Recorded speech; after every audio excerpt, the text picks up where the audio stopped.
Teddy, are you ready? Are you going to look at the camera? Yeah. Oh, okay. All right. Oh, Have hi, you got Teddy. Say? Good. That's right. Hey, do you sit up, please? Yes, so that the camera can see you. That's lovely. Okay. So are you going to say welcome to Pet Talk? Good, well. Okay. So, welcome to Pet Talk from me, Anna Isabel, and Teddy.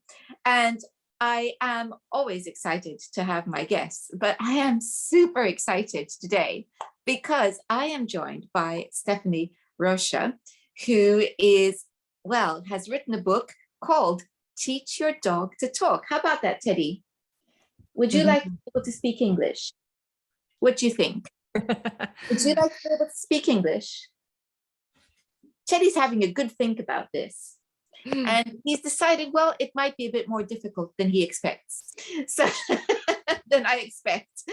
So Stephanie, please tell us about your book. So, we'll go back to before the book. We, and of course mine on cue, are starting to fight with each other. And you hear the buttons going off in the background. So during the pandemic, well, it's right. It was really prior to the pandemic. A lot of us tuned in to our social media channels and saw Stella's owner. She was Christina Hunger. Is a speech language pathologist, and she had taught Stella how to use some buttons. And so that was just, in my book, I said it was obvious, but then groundbreaking at the same time, like a huge light bulb moment for all of us, because as we know, dogs understand English. Otherwise we wouldn't be able to do obedience training, basic obedience trainings, come, sit, stay. So it really wasn't that much of a stretch to then say, here's some tools for you to be able to initiate conversation and them to be able to understand, oh, right, I can now talk back. So that was in, November of 2019. And during the pandemic, I had already purchased the buttons, but I had ramped up my spending time with my dog because there wasn't anything else to do. So we really focused on modeling the buttons during that time. We had, I think, one or two. We were replacing the bells that we had previously used. So that's how that started. And then of course I posted a video on social media. And at that point, there weren't a ton of us. There was maybe a handful on social media posting these videos, and it blew up. So from there,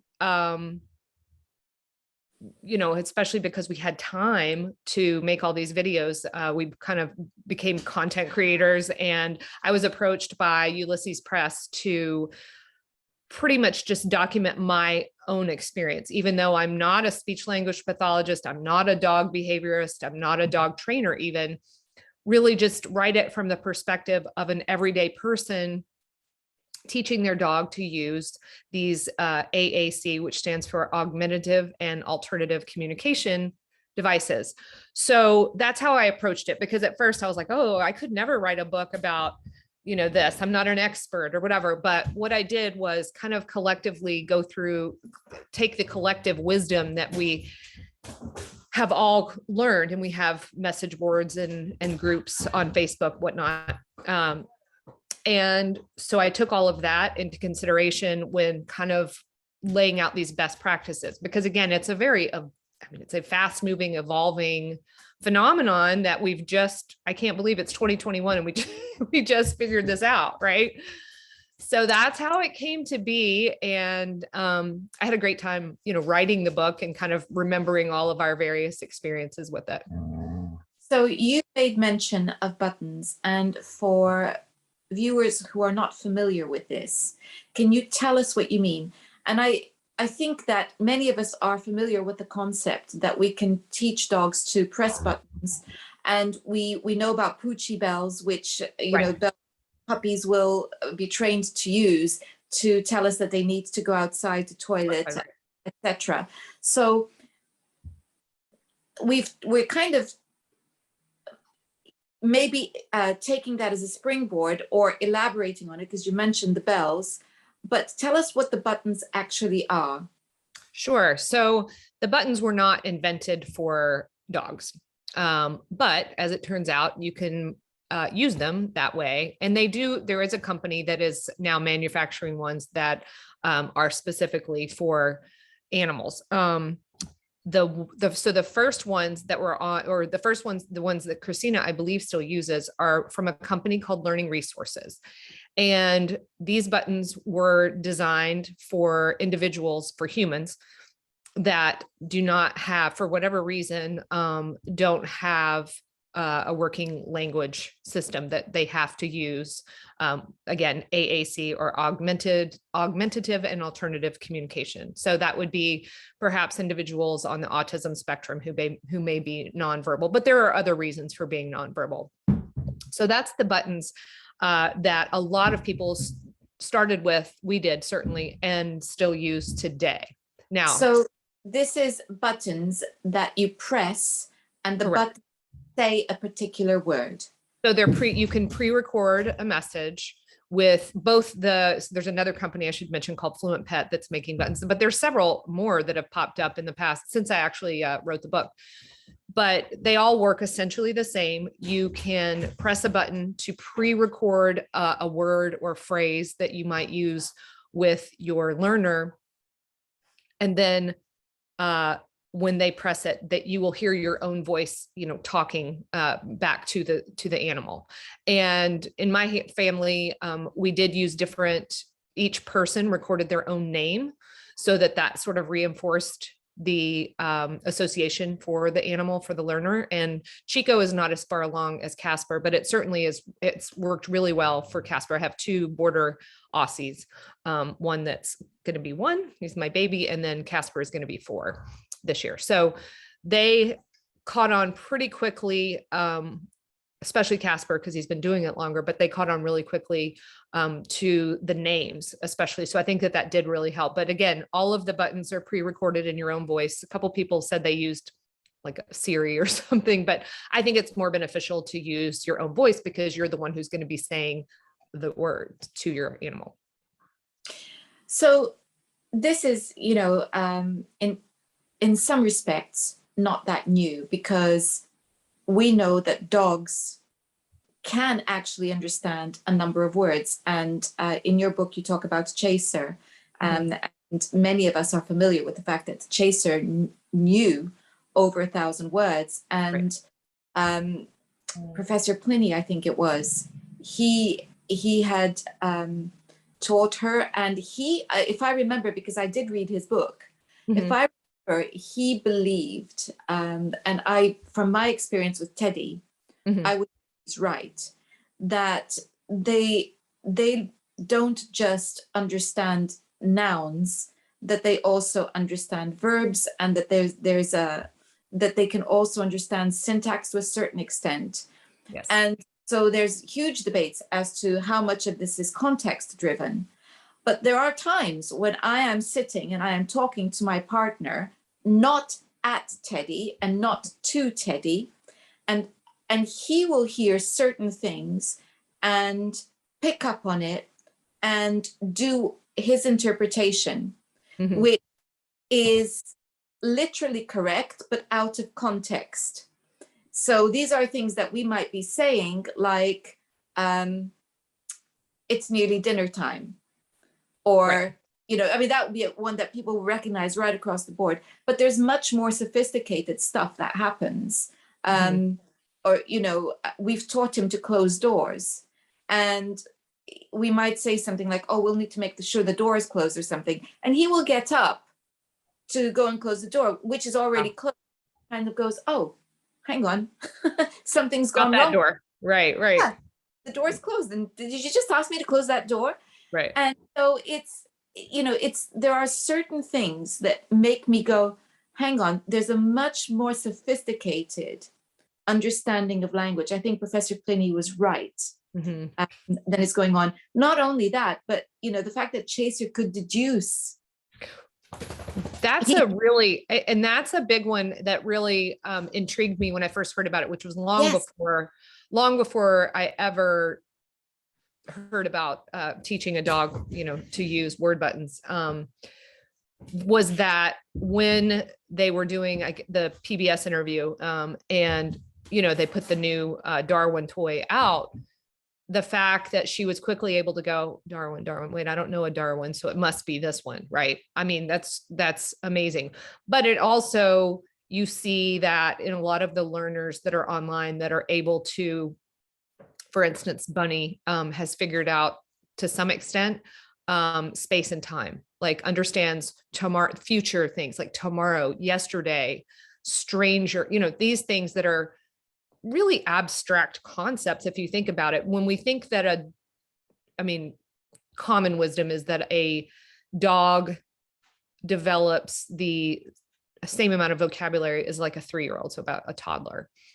When you think about a toddler being able to discern, sort of that difference between, when something happened, just that alone is really remarkable, because we really haven't thought about dogs as being anything other than here and now driven, and not really contemplative of whether the knock at the door is a stranger or a friend, and being able to differentiate between the two. So, I mean, it's really, going back to Chaser, that was really remarkable. But then the evolution of what we're seeing, that not only can they, use deductive reasoning, but now they've got these words to actually communicate that. And this is why I'm just so excited reading your book, and I can't wait now to teach Teddy and to see where we can go. Because the thing is that how many times have those of us living with dogs and cats said, I wish I knew what they were thinking. Right, exactly. And I get lucky what's going through his head. Yes. And you're lucky if you can kind of intuit that through their whines or barks or growls or grunts or whatever it is they're doing. Huskies are great because, they will let rah, rah, rah, they're very vocal, but a lot of dogs aren't. And so you just don't know. They'll just whine incessantly and you're like, what do you want? I've given you food. I've given you water, and a lot of times I know with Casper, I'll still do that. If we're not near the board, I'm like, I don't know what you want. And then I'll hear him run into the board and press scritches. And that's all he wanted, was just some pets. He just wanted a little scratch behind the ears. So this is the thing, is that here we have this opportunity for me, in terms of my relationship with Teddy. Mm-hmm. I think about 95% of the time able to deduce what it is he wants. And part of that is because I work really hard to understand him, it's intuition, and also he is wonderful at letting me know, because through his body language, and as you say, those little grunts and groans, and the and and you kind of know, right. What's going on. But the thing I find fascinating and most exciting is, I've seen Bunny do this on YouTube, is she actually tells you how she's feeling. And I can't even begin to, I can't wait to learn how this is done, that you teach them something, an abstract word like a feeling. Right. That I find amazing. And I would give anything to know how Teddy is feeling. And I think that's what resonates with people, because the video that I posted kind of on a whim, and really, honestly, I joined TikTok to monitor my children. So I used the dog as my account. And so I posted, the first video I posted went exceptionally viral, I guess, was of Casper telling me that I love you. So, that was just, and, a lot of people are like, oh, that's fake. He doesn't know what he's saying, whatever. But, then I was like, well, maybe they're right. You have these moments where you're like, oh, maybe this is all fake. And maybe I don't know what I'm doing. You start to second guess yourself, but then it happens over and over and over. And then other things that are, again, kind of abstract. Like one time, and there's a video on Casper's TikTok channel. One time, Casper got really mad with my husband because my husband had to discipline him. He was getting into the garbage or something he wasn't supposed to be doing. I don't remember. And so he got in trouble. And within about 30 seconds, he goes over to his word board and says, my husband's name is Jerry. He said, Jerry, go now. And, if that had just happened randomly, like, oh, I didn't mean anything, but it was very specific and it was very in context to, I didn't like you disciplining me, mister. So you need to go. So it's hilarious. That's just so fantastic. The whole thing about love, we know that when they're with us, their cortisol levels are lower. We know that stroking, and ours are too. Ours are too. And we know that if we're stroking them, their oxytocin levels are higher, as are ours. We call it the love hormone. Clearly, there's something good, going on there. Right. And I mean, there are times, Teddy, he is so affectionate. And I know there are so many times where he's looking at me. I can feel the love coming at me. And, I'm doing up my shoelaces and his face is in front of me and he's licking me, and there are times when he's sitting there looking at me and the next thing I know, he's licking me. And it's this rush, like, oh, I love you so much, So the love is there. You can of course. feel it. Yeah. And anybody who doubts that does not live with the dog. And there are so many people that think we're doing it for, I'm playing tug of war with my dog. If you see me like doing this, there's so many people that doubt it from that perspective of either they're not, they don't own an animal, or they don't own an animal that is able to do this, or they're maybe just not as engaged as pet owners. But I think anyone who is an engaged, loving pet owner, and assuming that you have an engaged, loving animal, again, all of these animals, because again, we've seen people teaching birds, horses, guinea pigs, oh my gosh, a lizard, a peacock. There's so many animals that are learning to talk. So, it is definitely different. I can't wait for somebody to come up with like a fish button and then teach their fish how to press buttons. That'll be hilarious. But there are so many, this goes across so many breeds and species that everyone's going to be, different. So, we use dogs as the default because Stella, being a dog, was the first sort of and her owner, Christina, were the pioneers of this. But really we're saying, any animal, and there are a lot of animals that are very emotive and very loving. And so I think you'll start to see, as people do teach more animals across the board, that are pets, that are domesticated, as well as, maybe animals in zoo. We know that, various primates have been taught sign language, right? And are able to communicate via sign language. So I don't know. That's why I say that it's groundbreaking, but so obvious that someone finally put 2 and 2 together, because we knew about Coco, the gorilla. It was Coco, right? Yeah. Yes, it was. Right. So we knew about that, and we knew that, certain primates had learned, and I guess, it was just, no one had made that leap to like, oh, what if we gave dogs that ability? They just don't have opposable thumbs. Yes, indeed. And also, parrots, there's been so many demonstrations of parrots, understanding color and number even, and being able to, etc. They're not just parroting, they are learning, and they are engaging with concepts as well, which is an extraordinary thing. So it makes sense. And I think the opportunity here, which is the thing that makes me so excited, is to be able to understand another species better than we already do. And that can only be, I can't imagine what's more exciting than that. I would take that over going into space any day. Oh, 100%. No, 100%, because we haven't really, again, if you're an intuitive pet owner and you've had pets your whole life, you've been able to communicate. I've always said, your pet, if you have a close bond with them, you don't need the buttons. But for those nuanced interactions where, they might be upset about something that you don't even understand that they're upset by, Exactly.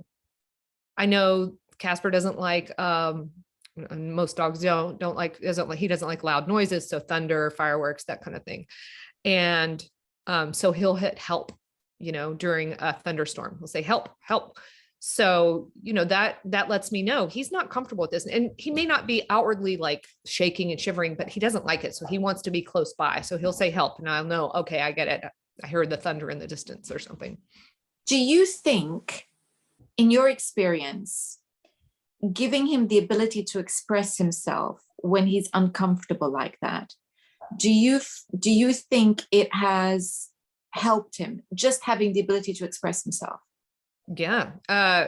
So this breed in particular, and I don't know if it's the border collie side or the Australian Shepherd side, but they're half, each one of them is half and half. They're very whiny, like just this high pitched. I mean, I can't even mimic it. It's so high pitched. Like if it was louder, it'd be breaking glass, but it's this very high pitched. They don't even move their mouth, but it's just in the back, and it's just constant. And when we sent, Casper needed a lot of obedience training because he would eat stuff that he wasn't supposed to. So part of his obedience training was to de-escalate some of that whining and try and, reward him for being quiet. And it helped, and it did help, but he still does it. And Chico also does it. So what I noticed though, is that when Casper started grasping how to use the buttons, that decreased. And as Chico has started learning, it's also decreased. So it's not a coincidence, I don't think, that as they are acquiring the ability to communicate, they are also less frustrated, which means less whining.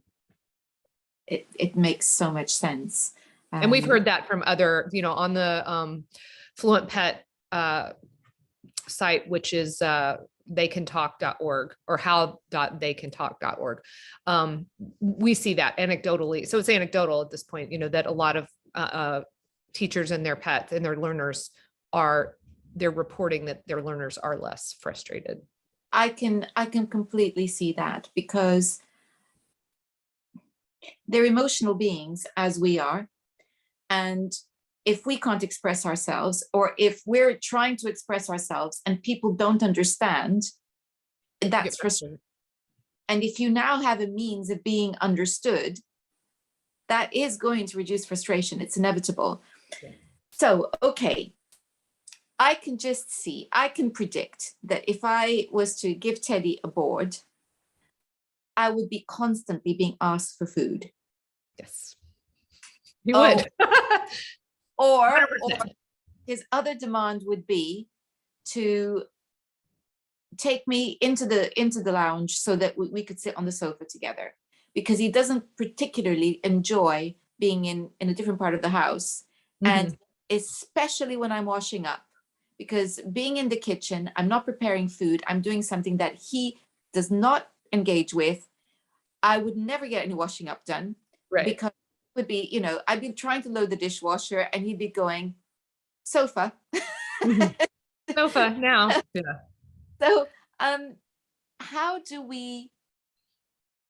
what was it you taught your dogs first? I guess is a good one. You've already mentioned the names came first. What came next for your actually, no, the names didn't necessarily come first. It was a little bit all over the place, because again, this was so new in October, November 2019. And again, it was prior to the pandemic. So I was half-heartedly doing it, but really ramped it up once I was homebound, what we don't recommend this. When I say we, the collective community does not recommend using food as one of the first buttons or treat. And the reason being is that you can't reward that button press 24/7, right? It's just not possible, because they would be unhealthy. So the first word was outside. And luckily I did not start with treat or food, but I did add it quickly. So I think it was the fourth word. But with those first few buttons, you're really just wanting to establish that the button press equals the thing they want to do. So outside means you go outside. So even if I'm sitting down, I've just sat down and I'm tired and I don't want to get up. If I hear outside, I got to spring up and go outside. And that's fine, because I was able to reinforce that. Now, once I added food, which was the fourth button, I think I added, I can do that. So I would hear food, food, food. So quickly we had to add modifiers like later or no. So I could say I would press food and then press the button later. food later, or food, no, no food, or food, no, so that I could respond and acknowledge that I had heard the request, but that I couldn't honor it right at that moment. So I have two questions. The first is, how are you teaching them abstract notions like later? I'm pretty sure Teddy understands the word no, but how are you doing this? How is it that abstract things are able to be taught? So I think some of that goes back to just our basic obedience training. They know the word. So when we do the obedience training with both dogs, they learn wait. So wait is a concept of, especially used when we're opening the front door. I had a huge problem with Casper bolting out the front door as soon as it was open. I mean, and so he would run a lot, sometimes he would run off. So when we went through the obedience training with the trainer, one of the most important concepts that they learn, and that Chico has since learned as well, is wait. So that's abstract, right? To learn to like not make a move. So from that, we were able to kind of introduce the concept of later, which is similar to wait. I think I even might have used wait at first, but it really was just about, it was, I don't know if I can properly explain this, but what I would do was, so for instance, I would get a button press that said food, and I would say food later.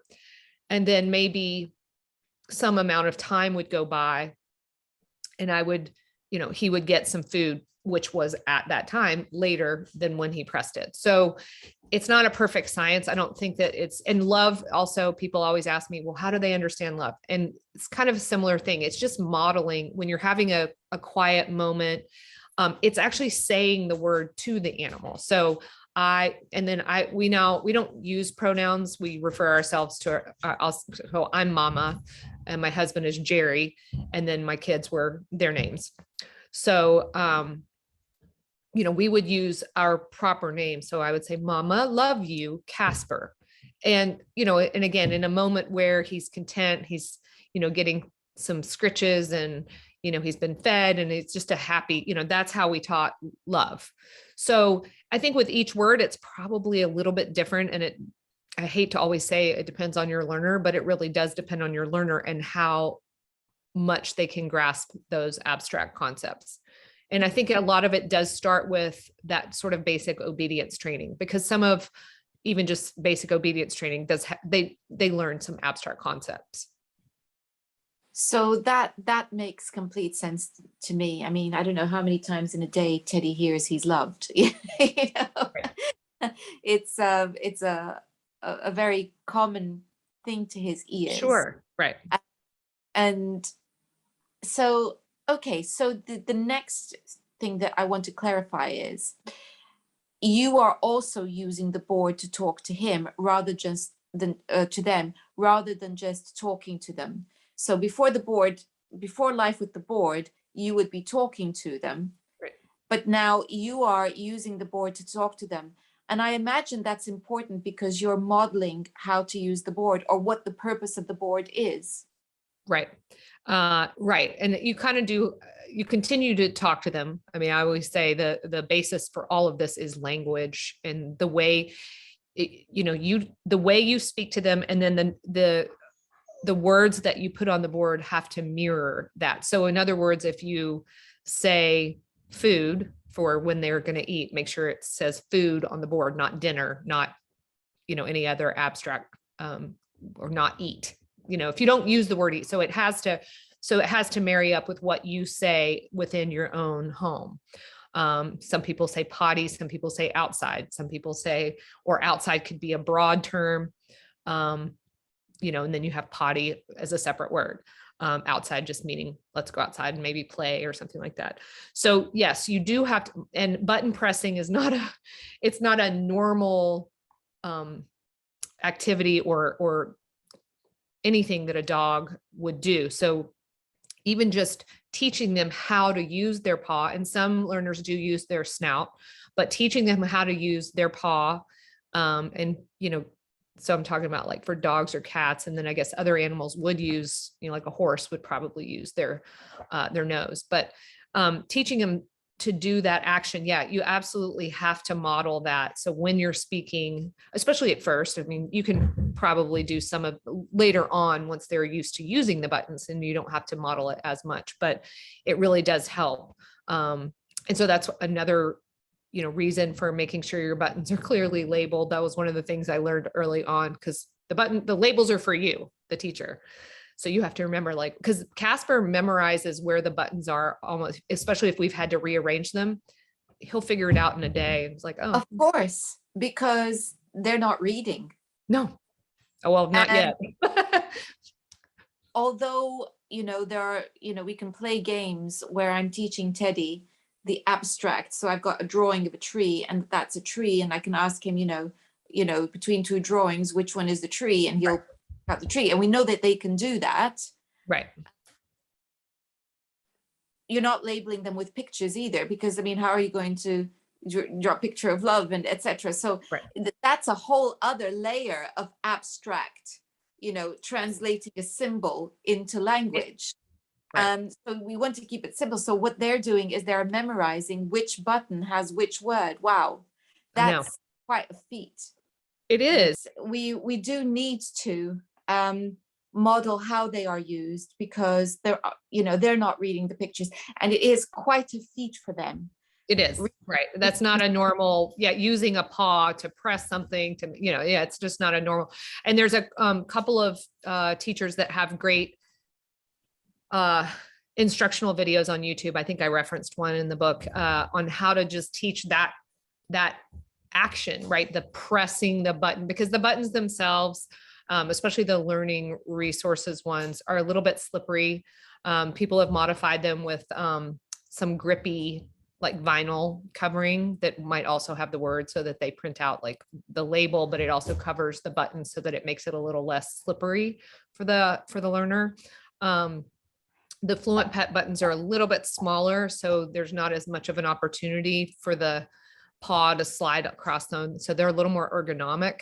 But it really just, again, preference. There've been people who've tried both. They've started with one, gone to the other, gone back to the first one that they started with. So it's really trial and error on that point. We use both still, actually. Chico prefers the larger ones and Casper prefers the smaller version. So it is important for them, but Chico is funny. So this is really interesting. Having two learners, Chico learned how to press the button by watching Casper. So I never had to teach him how to press the button. He just picked that up by watching. So I thought that was really interesting. I think, for people who think that this is a bit daunting, and, think about the experience that your dogs already have. So if you've done target training with them, where, even if you've taught your dog to do a high five, that's already an experience you can build on, because that's a target. They're using their paw to hit a target. Right. Asking your dog for his paw, already, again, that's a target that they're touching. So what you're doing is you're going to teach them to touch something else and use that as a target. Exactly. And that needs to happen before you even begin to use it as a means of communication. Just the fact that they could touch the button. Right. So, for Teddy, quite aside from paws and high fives, we have a touch, he understands touch, and he understands also push, because he opens doors.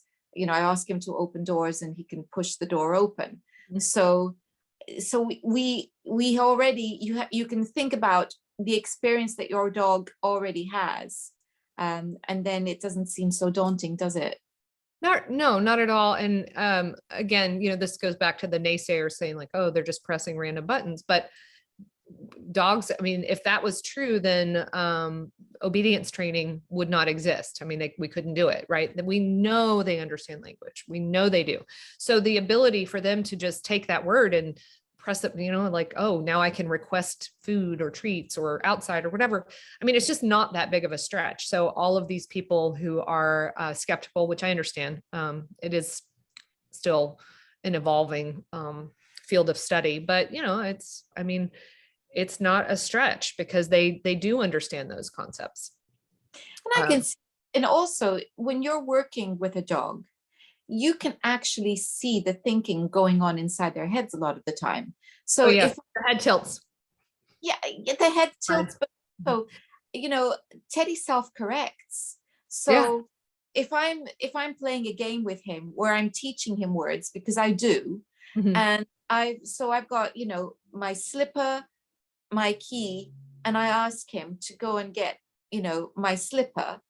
And he's what throws him is he gets so excited that he's not listening. So I've done a lot of work to help him to focus, because he wants to rush to get it right. Right. And that's where he then goes wrong. But now, he's really good at focusing. I can say to him, okay, slipper, and he'll head for the key. And I can see he's going to get it wrong, because it's, for some reason, he wants to pick up the key. And then he goes, uh-oh, I think she said slipper. And he changes direction and he goes for the slipper. And before he picks it up, he looks at me as if to say, it is this one, right? Oh, that's great. That's awesome. You can see it. You can actually see the processing going on as he's making the decision. So clearly there is something going on there with language. Quite aside from the fact that, if they didn't understand, it would be impossible to have that communication. Okay, so we can't get away from this. Are they reading body cues? So that is always a concern there. And as I mentioned in the book, there was a researcher that had a horse, and that was able to talk.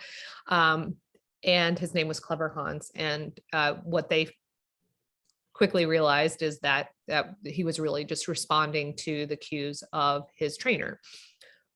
So I do think that I don't think we can discount that there probably is some of that, right? Especially given the context,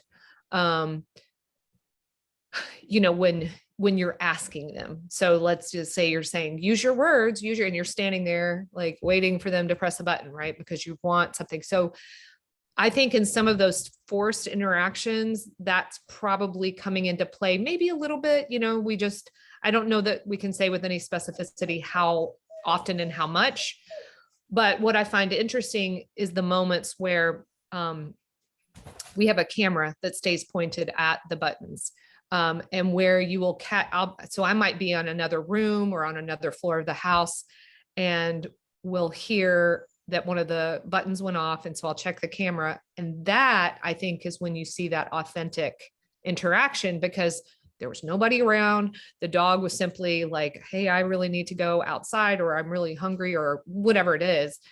And they press it and there's nobody around to hear it. So I think those are really, I'm glad that and I recommend that people do this, is that they have some kind of recording device, video recording set up, so that they can catch those interactions. And I don't think that in those instances we can say that we were influencing it.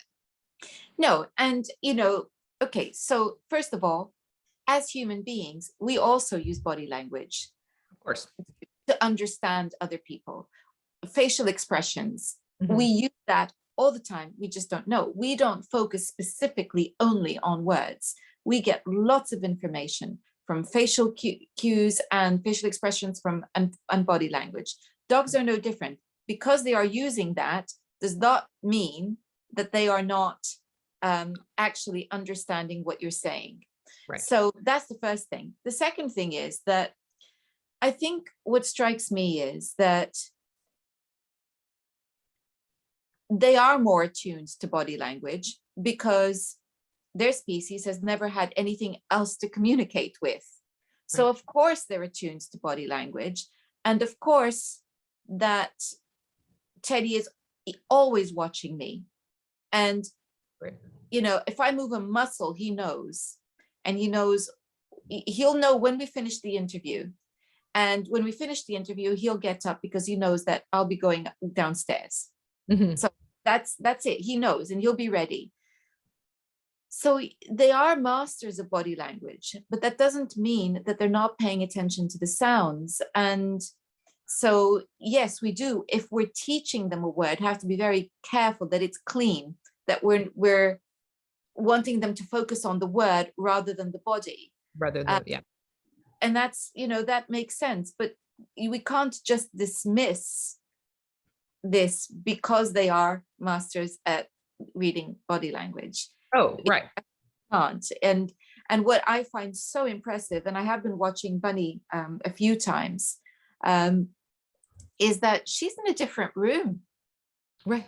She's going there because she wants something, or she wants to express something. And, she's not happy, whatever. I remember one where she was upset that the cat wouldn't play with her,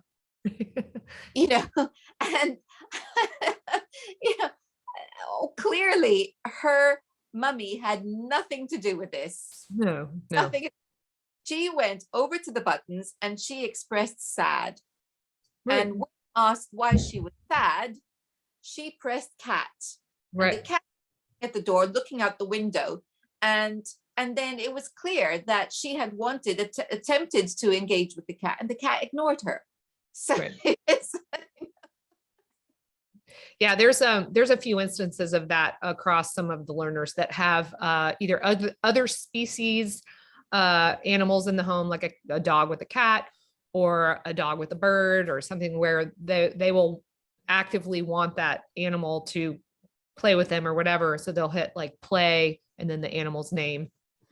And sometimes they don't necessarily, I mean, I think Bunny, again, so advanced, won't necessarily say they're sad, but they'll clearly attempt to initiate that communication. One other phenomenon I think is really interesting too, is some of the older learners speaking on behalf of another animal in the house, where they will be able to tell. There is one, I want to say it's Thai, but I can't remember. So don't hold me to that. But there is one of the learners has another dog in the house, but that dog does not use the buttons. So that learner will tell his owner that the other dog needs to go outside by using the other dog's name and outside, which I thought was fascinating. I don't know if that happens. I know. I know, right? So I don't know if it happens a lot or if it just happened, a couple of times, but I just think that's really interesting. And like I said, what I'm seeing, and I think as we get generations of not only dogs within a household, but then owners owning multiple dogs and teach, because presumably once we do this, we're hooked, right? So, any dog I have from now on will learn how to use buttons.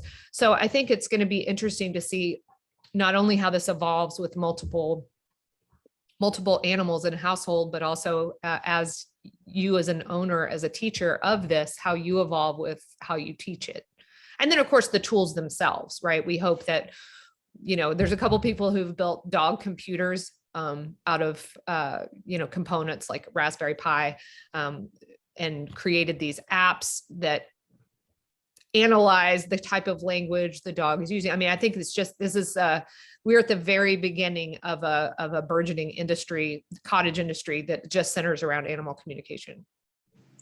Okay, so I'm really excited. That's obvious. But I have a serious philosophical question. And it centers around, what exactly are we doing here? Are we changing a species when we do this? What do you think?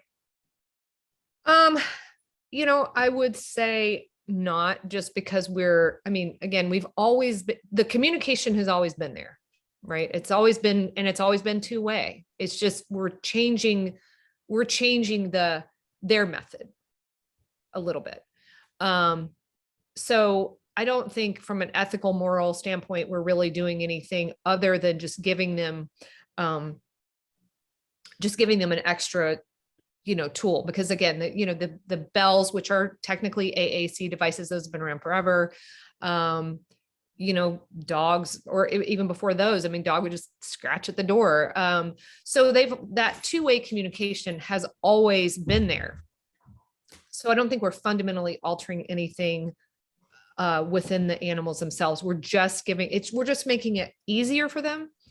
And if anything, we're gaining some insight into their personality, which I think is super exciting. And with that comes sort of an extra level of connection that a lot of us prior to doing this with any animal wouldn't say that we have had. So I know that I'm much closer. I mean, when Casper can tell me I love you, of course, that's like huge. I mean, he can show me he loves me, with just snuggling, licking, pets, whatever. Or him kind of rubbing up against me or whatever, just, what dogs do. But to verbalize, to put it into our language. We've got a delivery guy too. But to put it into our language, Chico, we're still working on that, barking at the delivery. Come here, buddy. Chico. Hang on one second. Come here, bud. Come here. Okay, it's okay. Look, let's tell everyone, say I'm protecting the house. But yeah, so I don't think, I philosophically, I don't have a problem with it, I guess, at the end of the day. Obviously, I think it's great. And I'm really sorry, Chico. And I think that, it could, are we changing their brains? I mean, I guess, maybe, I don't know. I mean, that's definitely a cognitive behavior research person's, their field of study. And I think that is I don't know too much about the research that they're doing at UCSD, but I think that probably has to be some of the things that they are exploring. Well, my guess is, and I suspect that the research will bear this out, is that their neural pathways, the connections, are increasing. So, figuratively speaking, I think their brains are going to grow, because that's what happens when we learn. When we learn something new, we have more neural pathways and connections being made. So I think that's a very exciting thing. We're literally going to help them to become more intelligent by teaching them something. Exactly.